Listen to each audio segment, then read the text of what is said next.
Hello बच्चों, नमस्कार। मैं आपके अपने platform all exams GK with Vipin में आपका स्वागत करता हूं। बच्चों, आज हम एक नई सीरीज शुरू करने जा रहे हैं। वो सीरीज है हमारी पॉलिटी विषय से संबंधित।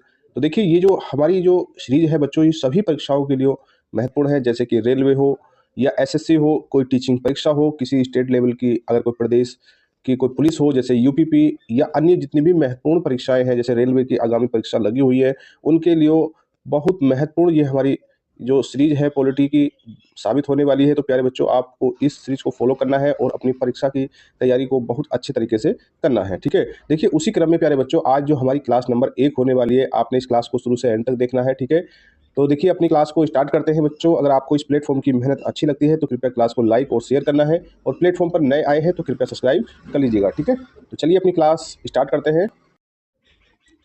देखिए बच्चों, आज की जो हमारी क्लास होने वाली है, ये क्लास सभी फैक्ट पर आधारित है। वन लाइनर क्वेश्चंस इस क्लास में आपको फैक्ट वाले मिलने वाले हैं। आपको बहुत अच्छे से इस क्लास को शुरू से एंड तक देखना है। ठीक है, और इस सीरीज को फॉलो करना है। आपको इसकी प्लेलिस्ट मिल जाएगी। ठीक है, तो कंटिन्यू तरीके से आपको इस जो पॉलिटी सब्जेक्ट है इसे फॉलो करना है और अपनी तैयारी को बेहतर करना है। ठीक है, तो चलिए देखिए बच्चों, अगर अभी तक आपने इस चैनल को सब्सक्राइब नहीं करा तो सब्सक्राइब कर लीजिएगा। ठीक है, और क्लास अच्छी लगे तो लाइक जरूर करना। ठीक, चलिए देखिए, पहला क्वेश्चन जो है वन लाइनर फॉर्म में सब फैक्ट वाले क्वेश्चन है, तो देखिए आपने ध्यान देना है।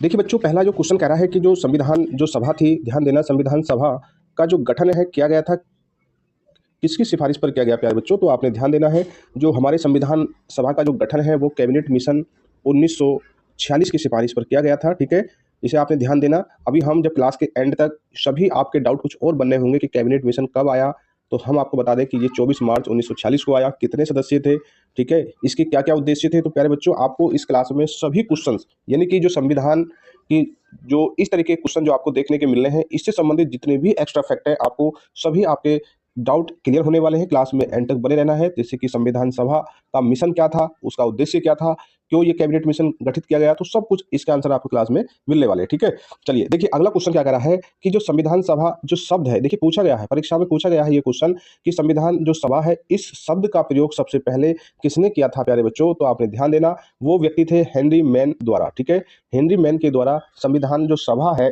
इस शब्द का प्रयोग किया गया था। ठीक है, चलिए अगला क्वेश्चन देखना है कि संविधान सभा का निर्माण करने वाला पहला देश कौन था? तो प्यारे बच्चों, वो अमेरिका ही था। आपने ध्यान देना है कि जो संविधान का निर्माण करने वाला विश्व का पहला देश अमेरिका था, जिसने 1787 में अपना एक संविधान बनाया था। परंतु दोस्तों, उस संविधान की ये विशेषता थी कि वो विश्व का पहला संविधान तैयार किया गया था। परंतु और अन्य क्या क्या विशेषताएं थी, वो हम आगे देखने वाले हैं। हमारा जो भारतीय संविधान है अन्य संविधानों से क्यों महत्वपूर्ण है, क्या उसकी विशेषता अन्य संविधानों से अच्छी रही है, तो सब देखने वाले हैं। ठीक है, चलिए आगे देखिए। देखिए बच्चों, अगर अभी तक आपने इस क्लास को लाइक नहीं किया, प्यारे बच्चों लाइक करिएगा। देखिए ये सब क्वेश्चन वो है जो आपकी परीक्षा में आपको देखने वाले को मिलने वाले हैं। ठीक है, ये क्वेश्चन आपकी परीक्षा में इसी तरीके से इसी लैंग्वेज में हो सकता है, कुछ लैंग्वेज क्वेश्चन की चेंज हो सकती है, परंतु क्वेश्चन का डाटा यही रहने वाला है। ठीक है, देखिए चलिए, देखिए क्वेश्चन कह रहा है कि संविधान सभा के गठन का जो विचार है प्यारे बच्चों, सर्वप्रथम रखा गया था, किसने रखा? तो देखिए संविधान सभा के गठन का जो विचार है सर्वप्रथम एम एन रॉय ने रखा था। ठीक है, एम एन रॉय के द्वारा रखा गया। कब रखा गया? वर्ष 1934। देखिए 1934 से पहले संविधान सभा का कोई भी विचार किसी के द्वारा नहीं रखा गया था। ठीक है, इससे संबंधित एक्स्ट्रा फैक्ट है कि ऐसी कौन सी पार्टी थी जिसने सर्वप्रथम संविधान सभा के गठन की मांग की थी? ऐसी कौन सी पार्टी थी बच्चों? मैं आपको ये भी बताने वाला हूँ आगे क्लास में कि वो एक ऐसी पार्टी थी जो संविधान, तो बच्चों आपको सब कुछ देखने वाला को यहाँ मिलने वाला है। देखिए आपको वो चीज़ पता चलने वाला है आज इस क्लास के माध्यम से, जहाँ बच्चों आप शायद, अगर आपका स्टैंडर्ड हाई है तो शायद आपने वो चीज़ पढ़ी होगी। अगर आपका स्टैंडर्ड हाई नहीं है तो बच्चों आज आपको वो चीज़ मिलने वाली है जो एक बहुत पेड क्लासों के माध्यम से मिलता है। आज आपको निःशुल्क इस प्लेटफॉर्म के माध्यम से वो जानकारी मिलने वाली है। ठीक है, चलिए देखिए अगला क्वेश्चन कह रहा है कि जो कैबिनेट मिशन है भारत आया, कब आया कैबिनेट मिशन? तो देखिए प्यारे बच्चों, ये पहले ही क्वेश्चन में कुछ फैक्ट था, कुछ अन्य फैक्ट था, जिसका आंसर आपको यहाँ देखने को मिल रहा है। ठीक है, तो देखिए कैबिनेट मिशन कब आया? तो 24 मार्च 1946 को भारत आया। अच्छा, इसके जो अध्यक्ष थे प्यारे बच्चों, वो कौन थे? तो वो थे पैथिक लॉरेंस। पैथिक लॉरेंस जो जो एक मिशन आया, कैबिनेट मिशन आया, इसके अध्यक्ष थे। आपको आगे ये भी मिलने वाला है कि जो कैबिनेट मिशन था, इस कैबिनेट मिशन में कितने सदस्य थे, आज आपको इसका भी डाउट क्लियर होने वाला है। बड़े ही सरल भाषा, बड़े ही अच्छे शब्दों में आपको ये सब डाउट आपका क्लियर होने वाला। देखिए आज के बाद आप भूलेंगे नहीं, आज के बाद आप इस टॉपिक से संबंधित जितना भी क्वेश्चन परीक्षा में आता है उससे संबंधित आप कोई भी, आपको यहाँ दिक्कत नहीं होने वाली। ठीक है, तो देखिए प्यारे बच्चों, आगे ये क्वेश्चन लगा हुआ भी है कि कैबिनेट मिशन में 3 सदस्य थे। ठीक है, कितने सदस्य? 3 सदस्य। आपको ये बात अपने बिल्कुल अच्छी तरीके से दिमाग में फिट कर लेनी है कि जो कैबिनेट मिशन कभी कभी क्या पूछ लेता है कि कैबिनेट मिशन में कितने सदस्य थे, तो आपने ध्यान देना है कैबिनेट मिशन में 3 सदस्य थे, ठीक है। क्योंकि कब आया? 24 मार्च। मार्च कौन से नंबर का महीना है? तीसरे नंबर का। कुछ आप अपने हिसाब से अपने दिमाग से ट्रिक लगाइएगा कि जो कैबिनेट मिशन है वो 24 मार्च को आया, महीना कौन सा था? मार्च था, क्रम कौन सा? तीसरा था, तो 3 ही सदस्य थे उसमें। तो प्यारे बच्चों आपने ध्यान देना है वो 3 सदस्य कौन थे। तो देखिए पहले जो सदस्य थे प्यारे बच्चों वो थे स्टेफोर्ड क्रिप्स थे, ठीक है। स्टेफोर्ड क्रिप्स थे और एक थे पैथिक लॉरेंस थे और तीसरे नंबर के एवी अलेक्जेंडर थे, ठीक है। ये आगे क्या क्या थे, कौन सचिव था, कौन अध्यक्ष था और ये एवी अलेक्जेंडर कौन थे, ये मैं आपको आगे क्लास में बिल्कुल अच्छे तरीके से बताने वाला हूँ, ठीक है। इसका आपको बिल्कुल भी कंफ्यूजन नहीं होना चाहिए, ठीक है। तो देखिए एक एक सीरियल तरीके से, एक स्टेप बाय स्टेप तरीके से हम अपनी क्लास को आगे बढ़ा रहे हैं और जो हमारे जो भी टॉपिक है, जो भी क्वेश्चन बनना है उससे संबंधित अन्य कौन सा क्वेश्चन बन सकता है वो हम आगे स्टेप बाय स्टेप लगाए हुए हैं, ठीक है। चलिए आगे देखना है। देखिए प्यारे बच्चों आपको मैंने पहला क्वेश्चन बताया था कि बच्चों इस क्वेश्चन से संबंधित अन्य जितना भी फैक्ट है वो आपको क्लास लास्ट करते करते क्लियर हो जाने वाला है, ठीक है। तो देखिए पहला अब जो क्वेश्चन था उस क्वेश्चन में ये था कि जो कैबिनेट मिशन जो 24 मार्च 1946 को भारत आया उसमें 3 सदस्य थे। तो प्यारे बच्चों वो जो कैबिनेट मिशन आया था उस कैबिनेट मिशन का भारत आने का जो मुख्य उद्देश्य क्या था, तो देखिए वो क्वेश्चन का आंसर भी आपको यहाँ मिलने वाला है कि जो कैबिनेट मिशन भारत आने का मुख्य उद्देश्य क्या था। तो देखिए वो उद्देश्य था कि भारत में एक संविधान सभा का हमें निर्माण करना है, ठीक है। जो 3 सदस्य थे एक कैबिनेट मिशन के रूप में आए, तो उनका एक उद्देश्य क्या था, एक ऑब्जेक्ट क्या था कि हमें भारत में हमें एक संविधान सभा का निर्माण करना है और जब तक संविधान सभा अपना संविधान तैयार करती है तब तक एक अंतरिम सरकार का गठन करना है, ठीक है। अंतरिम सरकार वह होती है जो एक किसी अगर हमारा संविधान बनने का जो टाइम पीरियड था, ठीक है, उतने समय के लिए जो हमारे शासन प्रणाली किसके माध्यम से चलेगा, तो उस टाइम एक अंतरिम सरकार का गठन किया गया था, ठीक है। चलिए अगला क्वेश्चन देखिए प्यारे बच्चों, देखिए हम स्टेप बाय स्टेप आगे बढ़ रहे हैं।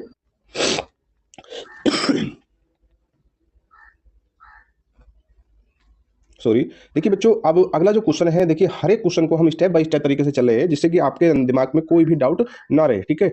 चलिए देखिए अगला जो क्वेश्चन है वो है कैबिनेट मिशन के तहत जो संविधान सभा का जो एक प्लान था उसमें सभा में कुल सीटें निश्चित की गई थी। तो देखिए जो कैबिनेट मिशन 24 मार्च 1946 को भारत आया, उसका मिशन उसका उद्देश्य था कि हमें भारत में संविधान सभा का गठन करना है। तो देखिए उस संविधान कैबिनेट के मिशन के तहत जो संविधान सभा में कुल कितनी सीटें निश्चित की गई प्यारे बच्चों, तो वो 389 सीटें निश्चित की गई थी। अब वो 389 सीटें जो ही कितनी कैटेगरी से आ रही थी? 3 कैटेगरी से आ, तो वो 3 क्षेत्र कौन कौन से प्यारे बच्चों? तो पहला क्षेत्र था ब्रिटिश प्रांत। ब्रिटिश प्रांत कौन से प्रांत थे? वो प्रांत थे जहां पर ब्रिटिश शासन के द्वारा यहाँ का कार्य हो रहा था, यानी कि जो ब्रिटिश शासन प्रणाली थी उन राज्यों में, तो वो राज्यों की कितनी सीटें निश्चित की गई थी? 292, ठीक है। आपने ध्यान देना 292 सीटें ब्रिटिश प्रांतों से थी, ठीक है, उनके लिए निश्चित की गई थी और 4 ये विशेष कमिश्नरी क्षेत्रों से थी, ठीक है। और 93 जो सीटें थी प्यारे बच्चों वो देशी रियासतों थी, ठीक है। देशी रियासत कौन सी थी? जहां पर अभी भी राजाओं का शासन प्रणाली चल रही थी, ठीक है, जहां पर राजाओं की अपनी क्षेत्र था, वहां उनका शासन था, ठीक है। इस तरीके से 3 क्षेत्र से जो संविधान सभा में जो सीटें निश्चित की गई थी, टोटल सीटों की संख्या 389 थी। चलिए इसके बारे में हम और extra detail step by step आगे बढ़ते हुए देखते हैं, ठीक है। देखिए प्यारे बच्चों जो 3 तरीके के जो सीटें थी वो एक तो थी जो ब्रिटिश प्रांत क्षेत्र से थी, एक देशी रियासत और एक कमिश्नरी क्षेत्र थे। 4 कमिश्नरी क्षेत्र कौन कौन से थे? देखिए ये क्वेश्चन एक स्टैंडर्ड लेवल का क्वेश्चन है। आपको ये ऐसा क्वेश्चन प्यारे बच्चों, इस तरीके का क्वेश्चन आपको कोई नॉर्मल तरीके से बिल्कुल भी नहीं बताने वाला, क्योंकि उन लोगों को भी इस तरह की जानकारी नहीं होती। तो देखिए अब जब पेपर का लेवल बढ़ा है तो बच्चों इस तरीके से मैंने देखा है कि क्वेश्चन का लेवल बढ़ा है तो यहाँ से क्वेश्चन बनाता है, ठीक है। तो देखिए वो 4 कमिश्नरी क्षेत्र कौन से थे? तो अजमेर मारवाड़ जो राजस्थान में पड़ता है, बलूचिस्तान उस समय की बात है ये, तो ये पाकिस्तान में है, और जो कुर्ग है ये कर्नाटक राज्य में है भारत के, और एक दिल्ली जो भारत की राजधानी है ये भी कमिश्नरी क्षेत्र था। अच्छा कमिश्नरी क्षेत्र क्या होते हैं, इसके लिए इसके बारे में जानकारी हम आगे बताने वाले हैं, क्योंकि आपको ये भी पता होना चाहिए कि कमिश्नरी क्षेत्र क्या है, ठीक है। तो क्लास में एंड तक बने रहिए, ये सब क्वेश्चनों के आंसर आपको मिलने वाले हैं, ठीक है। अच्छा देखिए प्यारे बच्चों अब मैं आपको बता दूं, इतना महत्वपूर्ण क्वेश्चन आपको बताने वाले हैं कि ये क्वेश्चन परीक्षा में पूछा गया है कि जो संविधान सभा का गठन हुआ था उस संविधान सभा में महिलाओं की संख्या कितनी थी? प्यारे बच्चों ये कूट में, ये यूपीएससी के साथ साथ रेलवे, एसएससी या अन्य परीक्षाओं में भी इस तरीके के क्वेश्चन बनाने लगा है और ये क्वेश्चन कई बार पूछा गया, ठीक है। चलिए तो देखिए प्यारे बच्चों उस संविधान सभा में 10 महिला सीटों को आरक्षित किया गया था, ठीक है। अगला क्वेश्चन देखिए, ये क्वेश्चन पता नहीं कितनी बार परीक्षा में पूछा गया है कि संविधान सभा में जो सीटें आवंटन की गई थी उन सीटों का जो एक सीट का गठन किस रेशियो पर हुआ था? तो देखिए प्रति 10 लाख, तो देखिए प्रति 10 लाख एक प्रतिनिधि के रूप में था, यानी 10 लाख के जो 10 लाख की आबादी पर एक प्रतिनिधि का वहां सीट का मतलब आवंटन किया गया था, ठीक है। चलिए अगला क्वेश्चन देखिए कि संविधान सभा के सदस्यों का जो चुनाव हुआ था कैसे हुआ? तो जो संविधान जो सभा बनी थी जिसमें 300 कितना, जिसमें 389 सदस्यों का सीटें आवंटन की गई थी, तो बच्चों उसमें जो सदस्यों का जो चुनाव था कैसे हुआ? प्रांतीय विधानसभाओं के, ध्यान देना, प्रांतीय विधानसभाओं के सदस्यों के द्वारा अप्रत्यक्ष रूप से निर्वाचन के द्वारा हुआ था। ठीक है, ये आपने बहुत अच्छे से ध्यान देना है। ठीक है, कि जो संविधान सभा का गठन हुआ, उसके सदस्यों का जो चयन हुआ कैसे हुआ, जो प्रांत था, जो राज्य था, उसकी जो विधानसभाएं थी, विधानसभाओं के जो सदस्यों के द्वारा अप्रत्यक्ष रूप से चयन हुआ। ठीक है, चलिए देखिए, क्लास अगर बड़ी हो, बच्चों घबराना नहीं है, आपको अपने टॉपिक को क्लियर करते चलना है और इसके बाद आपको टेस्ट लगाना है। आपको प्रीवियस क्वेश्चन देखना है कि आपको यहाँ से क्वेश्चन मिले हैं या नहीं मिले हैं। ठीक है, आपको कमेंट करना है। ठीक है, अगर आपको क्लास अच्छी लगती है तो कृपया लाइक और शेयर करना है। अगर प्लेटफॉर्म पर नए आए हैं तो सब्सक्राइब करके इस प्लेटफॉर्म के साथ जुड़ जाइए। ठीक है, चलिए आगे देखिए प्यारे बच्चों, इस क्वेश्चन को भी देखिए। क्वेश्चन अच्छा है कि संविधान सभा में एससी और एसटी के सदस्यों की संख्या कितनी थी। तो देखिए, क्वेश्चन का लेवल बढ़ता जा रहा है। जब संविधान सभा का गठन हुआ तो उसमें एससी और एसटी के लिए सीटों का आवंटन हुआ। तो उसमें एससी के लिए 26 सीटें थी। ध्यान देना, देखिए एससी के लिए 26 सीटें थी और एसटी के लिए 33 सीटें थी। आपने इस चीज को बड़े अच्छे से ध्यान रखना, यानी एससी को 26 और एसटी को 33। ठीक है, चलिए आगे देखना है कि जो क्वेश्चन लिखा है कि जुलाई 1946 में संविधान सभा चुनाव में कांग्रेस और मुस्लिम लीग को कितनी सीटों प्राप्त हुई। ठीक है, जब जुलाई 1946 में संविधान सभा के लिए चुनाव हुए प्यारे बच्चों, तो उसमें कांग्रेस को 208 सीटें मिली और जो एक पार्टी थी, ठीक है, एक पार्टी जो मुस्लिम लीग थी, मुस्लिम लीग को 73 सीटें मिली। इसे भी आपने ध्यान देना है। कूट में इस तरह के क्वेश्चन पूछ लेता है कि जब जुलाई 1946 में संविधान सभा चुनाव हुआ तो उस टाइम जो कांग्रेस पार्टी बहुत पहले से भारत में अपना काम कर रही थी। ठीक है, और उसके बाद उन मुस्लिम लीग की एक पार्टी उभर के आई थी, ज्यादा पुरानी पार्टी तो नहीं थी, परंतु इसने भी प्यारे बच्चों संविधान सभा में चुनाव लड़ा और इसने 73 सीटें जीती और कांग्रेस को 208 सीटें मिली। ठीक है, चलिए आगे देखिए अपने कॉन्सेप्ट को अच्छे से क्लियर करते चलिएगा। ठीक है, सभी क्वेश्चन सभी आपको परीक्षा में आने वाले क्वेश्चन हैं। ठीक है, यहाँ ज्यादा आपका फालतू समय नहीं लिया जा रहा। ठीक है, चलिए देखिए आगे लिखा है कि संविधान सभा में किस रियासत के प्रतिनिधि ने भाग नहीं लिया। पता नहीं कितनी बार परीक्षा में क्वेश्चन पूछा गया प्यारे बच्चों, आपने बहुत अच्छे से इसे ध्यान रखना है। ठीक है, तो देखिए वो एक ऐसी रियासत थी, टोटल रियासत कितनी थी, 93 रियासत थी, यानी कि जो 93 ऐसी देशी रियासतें थी जिनकी सीटों का आवंटन हुआ, उसमें से एक सीट ऐसी थी प्यारे बच्चों, हैदराबाद। तो हैदराबाद एक ऐसी रियासत थी जिसके प्रतिनिधि ने संविधान सभा में भाग नहीं लिया। ठीक है, चलिए आगे देखिए, आगे कह रहा है कि जो देश के विभाजन, ठीक है, देश के विभाजन के बाद संविधान सभा के सदस्य कितने रह गए। देखिए जब सीटों का जो आवंटन हुआ प्यारे बच्चों, तो उस समय हमारे देश का बंटवारा नहीं हुआ था। हमारे देश का जो बंटवारा है, देखिए बच्चों आपको बहुत अच्छे से अपनी तैयारी को करना चाहिए। ठीक है, कोई ये इंटरटेनमेंट का प्लेटफॉर्म नहीं है, आपको यहाँ कोई मनोरंजन नहीं, सिर्फ मनोरंजन करना है, आपको अपनी पढ़ाई से मनोरंजन करना है प्यारे बच्चों। ठीक है, देखिए आपकी सफलता ऐसी होनी चाहिए, ऐसी खामोशी से सफलता की तैयारी करो जो आपकी सफलता प्यारे बच्चों इतना शोर मचा दे, इतना शोर मचा दे जो आपके पड़ोसियों को भी कंफ्यूजन हो जाए। ठीक है, तो प्यारे बच्चों आपको अपनी तैयारी बहुत धैर्य के साथ, ईमानदारी के साथ करनी है। ठीक है, चलिए देखिए, हाँ ये क्वेश्चन आपको बहुत अच्छे से ध्यान रखना है, क्योंकि जब 389 सीटें थी संविधान सभा के द्वारा चयन किया गया, सीटों का आवंटन किया गया, तो उस समय देश का बंटवारा नहीं हुआ था, परंतु कुछ ऐसी ताकतें थी, आंतरिक ऐसी ताकतें थी प्यारे बच्चों, जिन्होंने हमारे देश के दो टुकड़े करवा दिए। उसके बाद देखिए भारत का कुछ हिस्सा पाकिस्तान के रूप में विभाजित किया गया और उसके बाद एक बहुत बड़ा भूभाग भारत के अपना एक संविधान तैयार करने के लिए था। तो उसमें जो सीटें थी वो कितनी बची, तो 299 ये संख्या भी पूछी गई है। ठीक है, ये संख्या भी कई बार पूछी गई है कि जब भारत और पाकिस्तान के विभाजन के बाद कितनी सीटें रह गई भारत के पास, तो वो थी 299। ठीक है, चलिए अगला क्वेश्चन देखिए कि स्वतंत्रता के पश्चात देश में रियासतें कितनी थी। तो देखिए ये संख्या कहीं कहीं 565 मिलती है, 562 मिलती है, 543 मिलती है, तो ये वेरिएबल है, परंतु आपने इसे जो है 562, 563, 565 यहीं पर आपको अगर कोई विकल्प आपकी परीक्षा में मिल जाए तो इसी को टिक करना है। ठीक है, क्योंकि ये एनसीईआरटी बेस्ड आपका डाटा है। ठीक है, चलिए अगला क्वेश्चन देखिए बच्चों, अगला क्वेश्चन कह रहा है कि संविधान सभा का गठन कब हुआ। तो देखिए संविधान सभा का गठन तो जुलाई 1946 में हुआ, क्योंकि जुलाई 1946 में ही संविधान सभा की जो सीटों का चुनाव हुआ था, जिसमें कांग्रेस को 208 सीटें मिली और मुस्लिम लीग एक पार्टी थी, ठीक है, जिसका गठन वर्ष 1906 में हुआ। ठीक है, तो इसे जो है 43 सीटें मिली थी। ठीक, अब जुलाई में हुआ, जुलाई के बाद अगस्त और सितंबर। तो देखिए 2 सितंबर को अंतरिम सरकार का गठन किया गया। आपने पता होगा कि जो कैबिनेट मिशन मार्च 1940 में भारत आया, उसका उद्देश्य था कि भारत की एक संविधान सभा का गठन होना चाहिए और उसकी अंतरिम सरकार का गठन होना चाहिए। तो जो अंतरिम सरकार का गठन है प्यारे बच्चों 2 सितंबर 1946 को हुआ और इसके जो अध्यक्ष के रूप में जवाहरलाल नेहरू को इसका अध्यक्ष चुना गया। तो आपने ध्यान देना कि जो कैबिनेट मिशन मार्च 1946 में आया, उसके दोनों लक्ष्यों की डेट फिक्स हो चुकी थी। देखिए संविधान सभा का गठन जुलाई 1946 में हो चुका अब जब संविधान सभा का गठन हो गया तो उसके बाद उसका जो लक्ष्य था कि जब संविधान सभा अपना संविधान बनाएगी उस समय अंतरिम सरकार भी होनी चाहिए। तो देखिए 2 सितंबर 1946 को ही अंतरिम सरकार का गठन भी हो चुका था।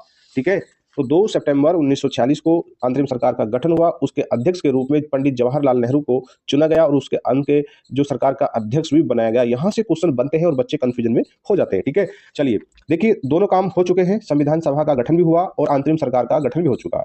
उसके बाद जो संविधान सभा का जो गठन हुआ उसकी जो पहली बैठक हुई प्यारे बच्चों, ये क्वेश्चन पता नहीं कितनी बार नॉर्मल तरीके से आप तक की जो परीक्षाएं हुई हैं नॉर्मल परीक्षा होती थी, परंतु अब ट्रेंड बदलता जा रहा है। तो प्यारे बच्चों आपने ध्यान देना, संविधान सभा की जो पहली बैठक थी वो 9 दिसंबर 1946 को हुई। कहां पर हुई? दिल्ली में हुई। ठीक है, और इसमें कितने सदस्य थे? तो इसमें 207 सदस्य थे। पहली बैठक में 207 सदस्य थे और इसे आपने ध्यान देना है, स्टार में ध्यान रखना है कि जो मुस्लिम लीग थी जिसने संविधान सभा के जो सदस्य चुनाव में दोस्तों इसने 73 सीटें जीती थी, परंतु इसने भाग नहीं लिया। इसके एक भी सदस्य ने भाग नहीं लिया। किसने? मुस्लिम लीग के। मुस्लिम लीग के 73 सदस्यों में से पहली संविधान सभा की बैठक में एक सदस्य ने भाग नहीं लिया। ठीक है, चलिए आगे देखिए। देखिए मुस्लिम लीग के अंदर एक विरोध की भावना थी, एक गुस्से की भावना थी, इसलिए उसने संविधान सभा की पहली बैठक में भाग नहीं लिया। ठीक है, चलिए अगला क्वेश्चन देखिए कि देखिए संविधान सभा की जो पहली बैठक 9 दिसंबर 1946 को हुई, दिल्ली में हुई और इस बैठक के जो प्रथम अध्यक्ष के रूप में किसे चुना गया? तो डॉक्टर सच्चिदानंद सिन्हा को चुना गया, परंतु वो परमानेंटली यानी कि अस्थायी अध्यक्ष नहीं थे। पहली बैठक में अस्थायी अध्यक्ष के रूप में डॉक्टर सच्चिदानंद सिन्हा को चुना गया। ये क्वेश्चन परीक्षाओं में बहुत बार आता है कि संविधान सभा के प्रथम अध्यक्ष कौन थे। तो प्यारे बच्चों ना, अगर आपको विकल्प में डॉक्टर सच्चिदानंद सिन्हा मिलेगा, अगर डॉक्टर राजेंद्र प्रसाद मिलेगा, पहली बात तो दोनों आपको विकल्प में इस तरीके से नहीं मिल सकते। डॉक्टर सच्चिदानंद सिन्हा मिलेगा। पहली संविधान सभा के बैठक के अध्यक्ष कौन थे? डॉक्टर सच्चिदानंद सिन्हा। अगर अस्थाई, जहां अस्थाई शब्द आ जाता है तो डॉक्टर राजेंद्र प्रसाद होने वाले। ठीक है, अगर किसी वजह से 1-8% विकल्प में दोनों आ जाते हैं कि संविधान सभा के प्रथम अध्यक्ष कौन थे, तो प्यारे बच्चों आपने कुछ बोर्ड कभी डॉक्टर सच्चिदानंद सिन्हा को मानता है, कुछ बोर्ड जो है डॉक्टर राजेंद्र प्रसाद को मानता है। तो वहां कंडीशन डिपेंड होती है कि क्वेश्चन पूछ क्या रहा है। ठीक है, चलिए अगला क्वेश्चन देखिए। क्वेश्चन कह रहा है कि संविधान सभा के संवैधानिक सलाहकार कौन थे? तो प्यारे बच्चों कई बार पूछा गया है, इनका नाम है VN राव। ठीक है, वेनेगल नरसिंह राव। ठीक है, देखिए इनका नाम दिया भी गया है कि संविधान सभा के जो प्रारूप तैयार किया था। देखिए दोनों क्वेश्चनों को पढ़िए कि संविधान जो सभा के संवैधानिक सलाहकार कौन थे? VN राव थे। और जो संविधान सभा का जो प्रारूप तैयार किया था, संविधान सभा का प्रारूप यानी कि उसका फॉर्मेट, संविधान सभा कैसी होगी उसका प्रारूप तैयार करने वाले हैं, वो भी जो है VN राव है और सलाहकार भी VN राव है। परंतु आपने ध्यान देना है कि संविधान सभा के प्रारूप समिति, एक समिति गठित हुई थी, उसके अध्यक्ष डॉक्टर BR अम्बेडकर है। ठीक है, इसे आपने ध्यान रखना कि ये जो है डॉक्टर जो VN राव है, ये संविधान जो सभा है उसका प्रारूप तैयार कर रहे हैं और संवैधानिक सलाहकार भी हैं। ठीक है, परंतु यहाँ कोई अध्यक्ष की बात नहीं हो रही है, संविधान सभा का इन्होंने प्रारूप तैयार किया। ठीक है, किसने? VN राव ने। इस शब्द को पहचानना है। ठीक है, प्रारूप समिति के अध्यक्ष है या प्रारूप तैयार कर रहे हैं, बहुत अच्छे से यहाँ से अपना कॉन्सेप्ट क्लियर कर लेना। ठीक है, चलिए आगे देखिए। देखिए प्यारे बच्चों, अगर अभी तक आपने क्लास को लाइक नहीं किया तो कृपया लाइक करिएगा। ठीक है, अगला क्वेश्चन देखिए कि संविधान सभा को संबोधित करने वाले पहले व्यक्ति कौन थे? तो देखिए संविधान सभा जब गठित हुई उसे को संबोधित करने वाले प्रथम व्यक्ति डॉक्टर सर्वपल्ली राधाकृष्णन थे। ठीक है, चलिए अगला क्वेश्चन देखिए और आज की क्लास का लास्ट क्वेश्चन होने वाला है। ठीक है, डॉक्टर राजेंद्र प्रसाद संविधान सभा के अस्थायी अध्यक्ष चुने गए। तो देखिए ये चीज आपको ध्यान रखना है कि डॉक्टर राजेंद्र प्रसाद संविधान सभा के अस्थायी अध्यक्ष चुने गए। कब? संविधान सभा की दूसरी बैठक कब हुई थी? तो पहली 9 दिसंबर को, 2 दिन के बाद दूसरी बैठक 11 दिसंबर को 1946 को हुई। ठीक है, और यहाँ लिखा भी है कि संविधान सभा की दूसरी बैठक जो 11 दिसंबर 1946 को हुई, उस बैठक में डॉक्टर राजेंद्र प्रसाद को संविधान सभा का अस्थायी अध्यक्ष चुना गया। ठीक है, तो दोस्तों आज की क्लास यहीं तक थी। ठीक है, इसी तरीके से आपको और अच्छे बेहतर ढंग से आपको क्लास मिलती रहेंगी। ठीक है, और आपको इस पॉलिटी सीरीज को अच्छे से फॉलो करना है और इस सीरीज को लाइक भी करना है, क्लास को भी लाइक करना है और अपने दोस्तों में शेयर करना है। इसकी प्यारे बच्चों प्ले लिस्ट बन जाएगी और आपको पूरी तरीके से सीरियल वाइज तरीके से आपको क्लास मिलती रहेंगी। ठीक है, तो देखिए ज़्यादा से ज़्यादा इस क्लास को अपने दोस्तों में शेयर करें, क्लास को लाइक करें। अगर प्लेटफॉर्म पर नए आए हैं तो अपने सब्जेक्ट GK GS की बेहतर तैयारी के लिए इस प्लेटफॉर्म को सब्सक्राइब करिएगा। चलिए मिलते हैं अगली क्लास में, तब तक जय हिंद, जय भारत।